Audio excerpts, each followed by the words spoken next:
नमस्कार फ्रेंड्स, मैं पंकज भारद्वाज आपसे काफ़ी दिनों से बात करना चाह रहा था कि अभी रिसेंट में ऐसी क्या डेवलपमेंट हुई है जो हमारी एसोसिएशन इतना एग्रेसिव हुई है।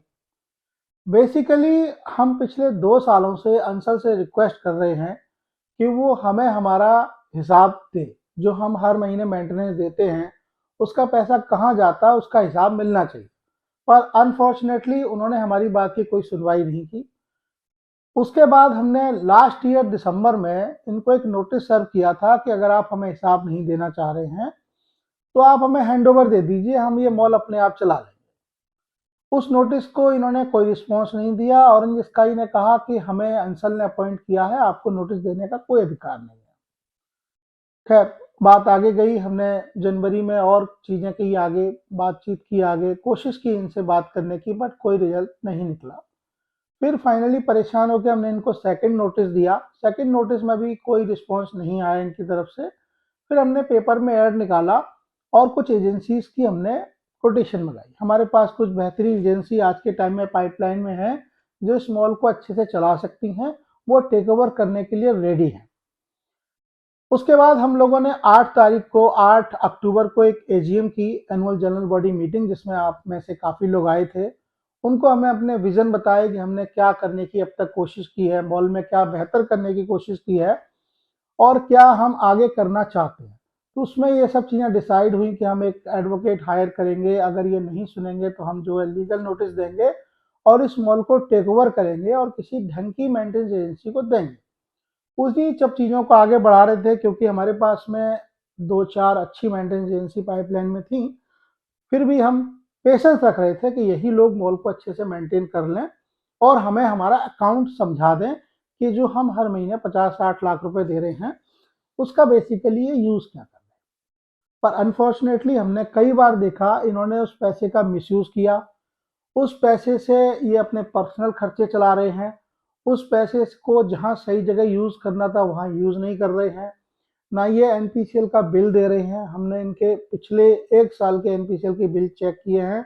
इनके ऊपर हर महीने 50 लाख रुपए का कैरी फॉरवर्ड चलता चला आ रहा है और ये एनपीसीएल को बिजली का उतना मिनिमम पैसा देते हैं कि बस बिजली कट ना जाए। कई बार मॉल की बिजली कट भी जाती है, उसके बाद ये पैसा जमा करते हैं। उसके पेनल्टी के स्वरूप हमें हर महीने 80,000 से 1 लाख रुपए एनपीसीएल को पेनल्टी देनी पड़ती है।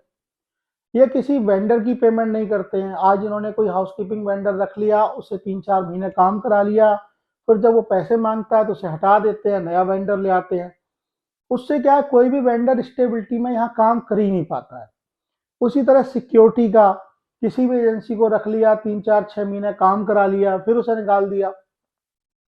तो मॉल चलाने की इंटेंशन या नियत नहीं है, बस किसी तरह से लोगों को भ्रमित करके पैसे कमाए जाएं। हम जो कलेक्शन में 50-60 लाख रुपए महीना दे रहे हैं उस पैसे को भी ले जाके ये कहाँ करते हैं कुछ नहीं पता। अकाउंट का कोई हिसाब किताब ही नहीं है। अभी रिसेंटली एक अच्छी कंपनी थी JKIMS, उन्होंने हमारे मॉल को हाउसकीपिंग में इन लोगों के लिए आई। वो हाउसकीपिंग को पिछले 6 महीने से उन्होंने अच्छा चलाया, उसको भी पैसे नहीं दिए। वो बेचारे अभी पैसों पैसों के लिए परेशान है। तो हमने कई सारे वेंडर से मुलाकात की, कई सारी चीज़ें देखी। ये किसी के पैसे नहीं देते, हमसे पैसे ले लेते हैं। अगर हम एक दिन पैसा लेट करें तो हमारी बिजली काटने आ जाते हैं, लेकिन ये हमसे पैसा लेने के बाद उसको सही जगह लगा रहे हैं कि नहीं लगा रहे हैं, ये पैसा, इसको पूछने का हम लोगों को कोई राइट नहीं दे रखा, ना कोई उसका कोई सोल्यूशन। दिवाली के बाद हमें पता चला कि दिवाली की रात इन्होंने काफ़ी सारा हमारा हाइड्रोलिक पार्किंग, डीजल जनरेटर, कुछ लिफ्ट इन्होंने बेच दी। उसके लिए हमने इनको एक नोटिस भी इशू किया कि हमारी नॉलेज में आया है कि आपने इस तरह से ये चीज़ें बेची हैं, कृपया इसको रिस्टोर करें और आगे से ऐसी गलती नहीं होनी चाहिए, ऐसी हरकत नहीं होनी चाहिए, अन्यथा हम पुलिस में एफआईआर करेंगे। पर उसका कोई सुधार नहीं हुआ। मॉल में वो फंड की हेरा फेरी और मॉल में चीज़ें चुराने का सिलसिला बदस्तूर जारी है। फिर उन सब चीज़ों से परेशान होकर हमने इनको एक मेल डाला, एक अर्जेंट मीटिंग बुलाई, जो कि 25 नवंबर को हमने एक अर्जेंट मीटिंग रखी, जिसमें हमारे गवर्निंग बॉडी के भी काफ़ी लोग थे। अंसल की तरफ से विक्रमजीत सिंह थे और गोपाल सिंह थे और भी कई लोग थे। तो उसमें हमने 20 एक पॉइंट जो बनाए, उसमें उन चीज़ों पर सहमति बनी कि इन 20 पॉइंट्स पे काम होगा और ये हमें उस पर रिस्पॉन्स करेंगे। उसमें 15 नंबर पॉइंट एक बहुत अहम पॉइंट था कि हमें ये अकाउंट का हिसाब देंगे और हम में से हमारी एसोसिएशन को उस अकाउंट में ऑथराइज सिग्नेटरी बनाएंगे ताकि उस पैसे का मिसयूज हम रोकें और उस पैसे के फंड डाइवर्जन पर हम कंट्रोल पाएं और उस पैसे को कंट्रोल वे में हम सही जगह पर लगाएं ताकि मॉल हमारा बेहतर हो। 25 तारीख की मीटिंग हुई, हमारे को टाइम दिया गया 1 दिसंबर तक का जवाब देने का। 1 दिसंबर तक कोई जवाब नहीं आया, सेवरल रिमाइंडर डालने के बाद भी। तो 2 दिसंबर को हम लोगों ने पहला एजिटेशन किया, गांधीवादी तरीके से हमने एजिटेशन किया। हम लोग काफ़ी अच्छी स्ट्रेंथ में थे, हम लोग इनके पास गए, हमने कहा जब आप काम ही नहीं कर रहे हो, हमारी बात ही नहीं सुन रहे, तो आप ऑफिस खाली करो, इस मॉल को छोड़ो, हम अपने आप अपना मॉल संभाल लेंगे। तो मिस्टर रमन मल्होत्रा जो इनके बीपी हैं या फिर फैसिलिटी हेड हैं, और विक्रमजीत सिंह, इन्होंने हमसे रिटन में प्रॉमिस किया कि हम आपको जो है 10 तारीख तक इस चीज़ का सोल्यूशन देंगे। जो आपके मिनट्स ऑफ मीटिंग बने हैं 25 तारीख नवंबर के, उसके 20 पॉइंट हैं, हम इस पर सब पे आपको रिवर्ट करेंगे और 15 नंबर पॉइंट को हम स्पेशली आपको प्रॉमिस करते हैं कि हम इस पर काम करके देंगे। हमने वो 2 तारीख की एजिटेशन अपनी बंद कर दी एश्योरेंस पे कि 10 तारीख को हमें जवाब मिलेगा। 10 तारीख तक कोई जवाब नहीं आया। हमने कई मेल्स डाले, कई रिमाइंडर डाले, कॉल की, पर कोई जवाब नहीं। मीनवाइल पता चलता है कि इन्होंने हमारी उस सो कॉल्ड एजिटेशन के अगेंस्ट में पुलिस में हमारी एफआईआर कर दी। तो हमें भी फिर काउंटर एफआईआर करनी पड़ी। हम यहाँ पे डीजीपी साहब से मिले, हमारे ऑफिस के गवर्निंग बॉडी के मेंबर गए हम लोग, हमने एक पुलिस में एफआईआर की। जो एक्चुअल बात है, इन्होंने मॉल में चोरी कर रखी है, हमने उसकी एफआईआर की कोशिश की, मगर वो एक पुलिस कंप्लेंट है जो कि हमने डाल दी। उसके बाद इन लोगों ने हमारी एक पुलिस कंप्लेंट डाल रखी है, हमने इनकी एक पुलिस कंप्लेंट डाल रखी है। उसके बाद हमारी 10 तारीख निकल जाती है, कोई जवाब नहीं। 15 तारीख आ जाती है, कोई जवाब नहीं। इस बीच हमारी गवर्निंग बॉडी की मीटिंग होती है और उसमें डिसाइड होता है कि हम 16 तारीख को एक प्रोटेस्ट और करेंगे ताकि इन बहरों को सुनाया जा सके कि हमारी प्रॉब्लम्स क्या है। 15 तारीख को मैं एक मेल डालता हूँ मिस्टर रमन मल्होत्रा को और अंचल के सभी अधिकारियों को कि हम 16 तारीख को प्रोटेस्ट करने जा रहे हैं, आपका कोई जवाब नहीं आया उसके अनिष्ट। तो 15 तारीख को मेरे पास रमन मल्होत्रा आते हैं, साथ में विक्रमजीत सिंह आते हैं, मेरे को 2 घंटे समझाते हैं कि आप ये प्रोटेस्ट मत करो, हम इसका सोल्यूशन निकाल रहे हैं। हमारी कल जो है बोर्ड मीटिंग है 16 तारीख को। हमें ठीक है, आप बोर्ड मीटिंग कीजिए, हम इस प्रोटेस्ट को शांतिपूर्वक ही करेंगे और लो लेवल पर करेंगे और जितना हो सकेगा आपको कोऑपरेट करेंगे, बट आप हमें पॉजिटिव रिजल्ट दीजिए।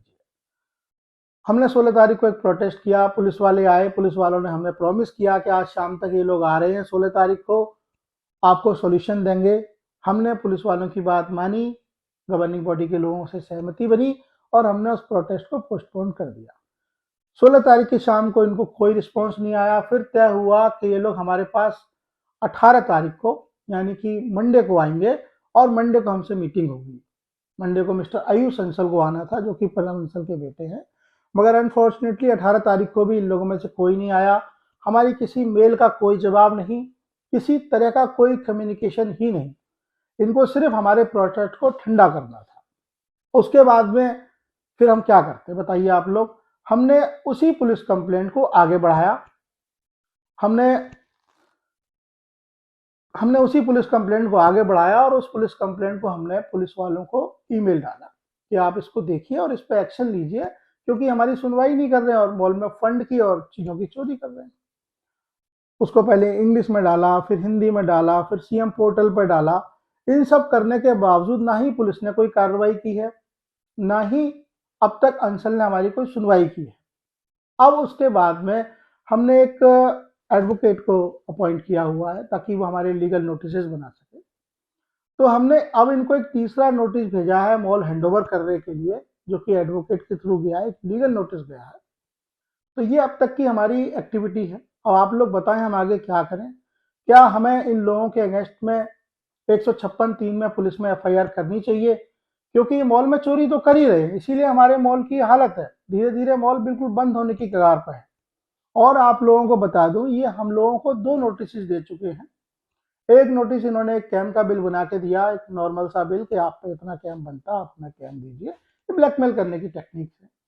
उसके बाद में इन्होंने एक दूसरा बिल बना के दिया जिसमें एक थ्रेट दी कि अगर आप ये कैम का बिल नहीं दोगे तो आपकी यूनिट कैंसिल कर देंगे। तो ये हमारी कम्युनिकेशन टेबल पे तो आना ही नहीं चाहते, हमारी बातचीत की टेबल पर तो आना ही नहीं चाहते। 25 तारीख के बाद हम लगातार इनसे रिक्वेस्ट कर रहे हैं कि ऑफिशियल मीटिंग कीजिए, एक ऑफिशियल मीटिंग कीजिए और इसको सॉल्यूशन की टेबल पर लाइए, लेकिन इनमें से कोई सुनने को तैयार नहीं है, क्योंकि इनके घर के खर्चे यहाँ से चल रहे हैं, ये लोग यहाँ से चोरी कर करके अपने घर भर रहे हैं। तो आप लोग बताइए कि क्या अब हमें पुलिस में एफआईआर करनी चाहिए कोर्ट के थ्रू या नहीं करनी चाहिए, या आपके हिसाब से आपके एसोसिएशन को और क्या करना चाहिए? कंट्रोल करने के लिए, चोरी को कंट्रोल करने के लिए हमने एक नॉन कोऑपरेटिव मूवमेंट भी स्टार्ट किया, जिसमें हमने सभी दुकानदार भाइयों से रिक्वेस्ट की है कि वे अपना मेंटेनेंस इन लोगों को ना दें, क्योंकि मेंटेनेंस चोरी हो रहा है। वो अपना मेंटेनेंस अपने लैंडलॉर्ड के पास जमा करा दें। जब भी इसको एसोसिएशन या एसोसिएशन के द्वारा अपॉइंट की हुई कोई नई मेंटेनेंस एजेंसी आएगी, हम उसको ये पैसा दिलाएंगे ताकि उसका सही उपयोग हो। आप उस पर भी इन लोगों ने लोगों की बिजलियां काटने का धमकी देना शुरू कर दिया है। तो कल मैं 2-3 दुकानदारों से मिला, उन सबको मैंने एश्योर किया कि आप सिर्फ बिजली का बिल भरते रहिए, आपकी बिजली कोई नहीं काट सकता। अगर आपकी बिजली कोई काटने की कोशिश करता, आप हमें बताइए, आपकी एसोसिएशन आपके साथ खड़ी है, हम तुरंत उस वक्त पुलिस बुलाएंगे और आपकी बिजली जुड़वाएंगे। तो मेरा आप सभी से निवेदन है कि आप इस वीडियो को समझें और हमें गाइड करें कि हमें आगे कैसे चलना चाहिए। अगर हम कुछ गलत कर रहे हैं तो भी आप हमें गाइड करें। अब हम इनके अगेंस्ट में 156(3) में एफआईआर करने जा रहे हैं, क्योंकि ये बहुत ही बेशरम लोग हैं, इनकी चोरियां नहीं रुक रही हैं, इसीलिए हमें हिसाब नहीं देना चाहते। नमस्कार, मैं Pankaj Bhardwaj, general secretary Ansal plaza association.